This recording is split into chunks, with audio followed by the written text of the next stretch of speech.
আমি মিলি। তো এখন সকাল সকাল খাচ্ছি চা।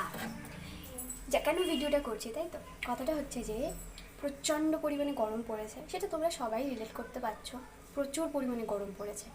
এবার সকাল থেকেই এত গরম লাগছে যে এসি মানে রুমে এসি চলছে, এসি ছাড়া থাকা যাচ্ছে না। যদিও আমি খুব একটা সব রকম টেম্পারেচারে থাকাটাই অভ্যাস করি। যাকগে, সেটা কথা না, কথা এটা আমাদের এখন কারেন্ট অফ হয়ে গেছে। এবার এই গরমের মধ্যে না সবার রীতিমতো আমরা ঘামছি। আমি হঠাৎ করে এসে এখন গরম গরম চা বানিয়েছি, দুধ চা বানিয়ে আমি খাচ্ছি। এবার আমার মায়ের প্রশ্ন হচ্ছে যে এই গরমের মধ্যে যেখানে ফ্রিজ থেকে ঠান্ডা জল বের করে চোখে মুখে দিতে হচ্ছে তাও থাকতে পারছি না, তুই চা খাচ্ছিস, তাও এরকম গরম, মানে ধোঁয়া ওঠা চা। এবার আমি কি করে বোঝাই যে আমি চা খেতে ভালোবাসি। মানে যারা চা খেতে ভালোবাসে তাদের নেশা করার জন্য অন্য কিচ্ছুর প্রয়োজন হয় না, পৃথিবীর কোনো নেশার দ্রব্য প্রয়োজন পড়ে না, একটুখানি চা হলেই চলে।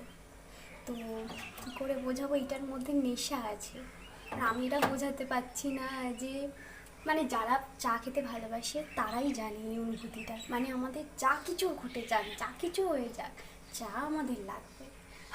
তো তোমাদের সাথে কীরকম হয় তো আমাদের প্লিজ একটু কমেন্ট করে জানাও তো, আমি দেখতে চাই যে এরকম আমার মতো পাগল আর কে কে আছে।